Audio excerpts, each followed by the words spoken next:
The power of complaining and the ego. Imagine this: stuck in traffic, running late for an important meeting. Your frustration starts to build, and before you know it, you're vocalizing your irritation. This is ridiculous, followed by more complaints of it. It feels momentarily relieving, doesn't it? The act of complaining seems to offer an outlet for your frustration. For a brief moment, you feel a sense of release, as if the world owes you something. But here's the question: what happens becomes a habit? Rely on it for a sense of identity, and complaining has an almost addictive quality. It provides a temporary sense of relief, but it also builds something deeper: attachment or ego. This isn't something most people, but each time you complain, strengthening the part of you identified with being the victim. The more you complain, the more your ego feeds on it, convincing you that the world is unfair and that your perspective is somehow superior to the situation you're facing. When you complain,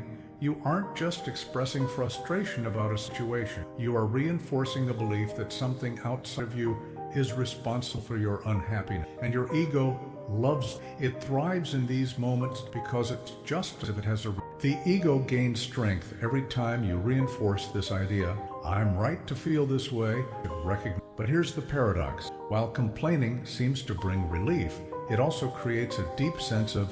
Instead of releasing the tension, it locks it in place, making you more attached to your own. The mind starts associating this constant dissatisfaction identity. You begin to complaining, gives you voice, a sense of importance. But what if this habitual complaining wasn't helping? What if it wasn't only strengthening the ego, making it more difficult to experience and live authentically? The real question, not whether complain, but rather, are they serving you?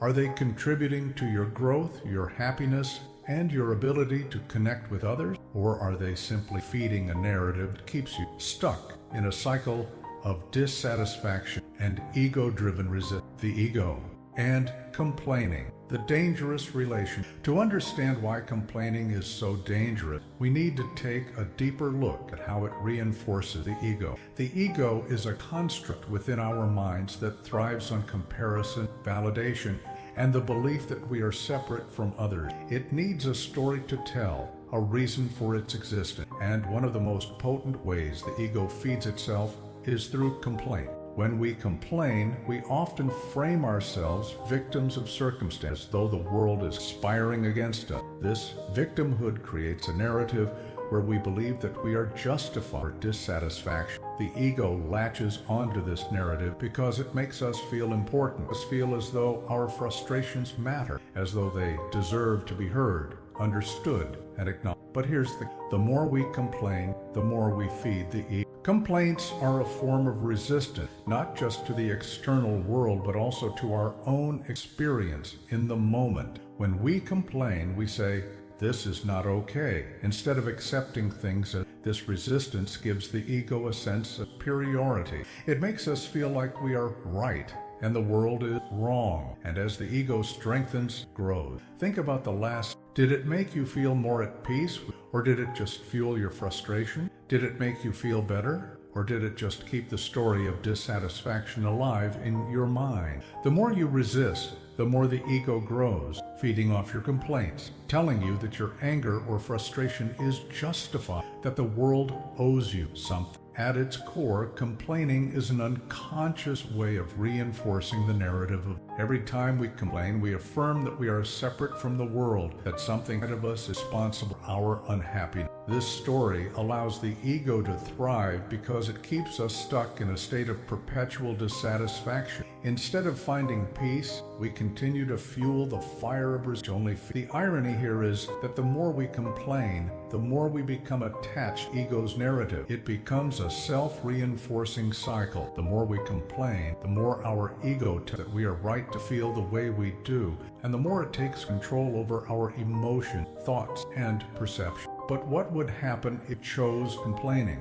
What if you chose to embrace acceptance, to recognize that the world doesn't need to change for the physical and emotional impact of complaint? It's not just the mind that suffers when we complain, the body bears the weight of it too. Complaining, especially when it becomes habitual, triggers the body's stress. The act of complaining activates the sympathetic nervous system, the body's fight or flight response, even in mundane situations. This triggers a cascade of physiological reaction, increased heart rate, shallow breathing, tight muscles, and even a flood of stress hormones, cortisol. The body's stress response is an evolutionary survival mechanism designed to protect us from real threats. However, in modern life, we activate the response for things that aren't life-threatening: work, a traffic jam, an inconvenient situation. And every time we complain, we reinforce the body's stress response, leaving us in a state of heightened tension. Over time, this chronic stress can lead to a variety of physical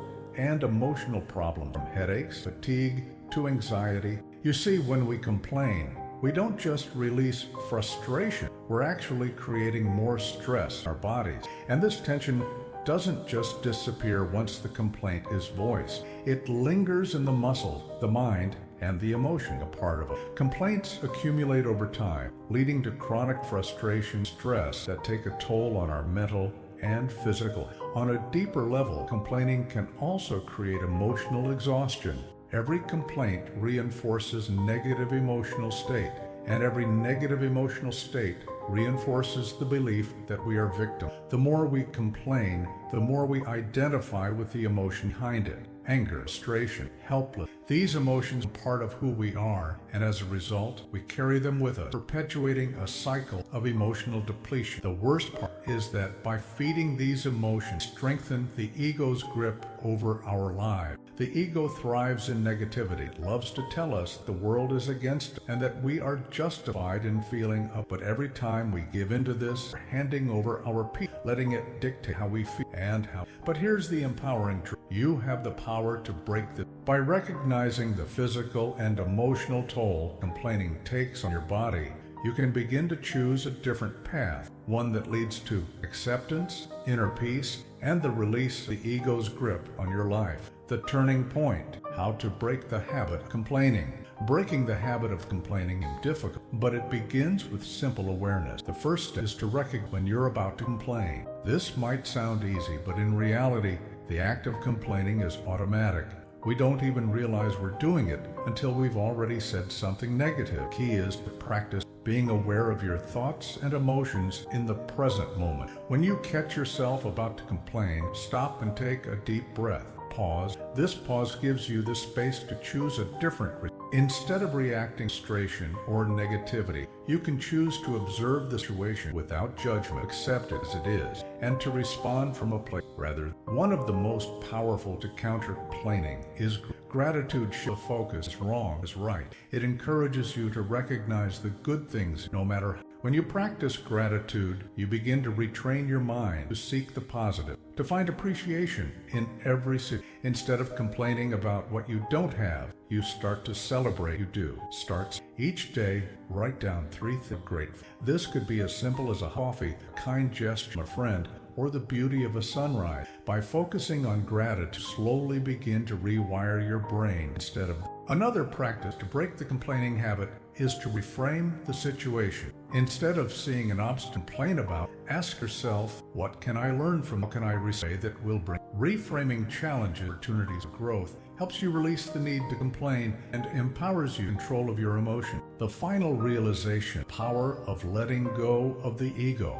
When you stop complaining, you begin to notice something profound. You start to feel lighter, freer, and more connected. The ego, which once thrived on your complaints, begins to lose its grip on you. And in this release, discover something beautiful, a deeper connection. The real power lies in letting go of the need to control and to resist what is. When you stop complaining, you stop feeding the ego's need for validation. You stop making the external world the reason for your happiness or instead you take responsibility for your own peace, choosing to live from a place of acceptance, gratitude. This is when you experience freedom. You begin to live in harmony with what is. You are no longer trapped by your thoughts, emotions, or the circumstance. You start to experience life as it is, free distortion of the ego. Your relationships improve. Stop projecting your dissatisfaction onto others. Your body feels lighter because you're no longer carrying the burden of stress, and perhaps most important, become more connected to the world around you.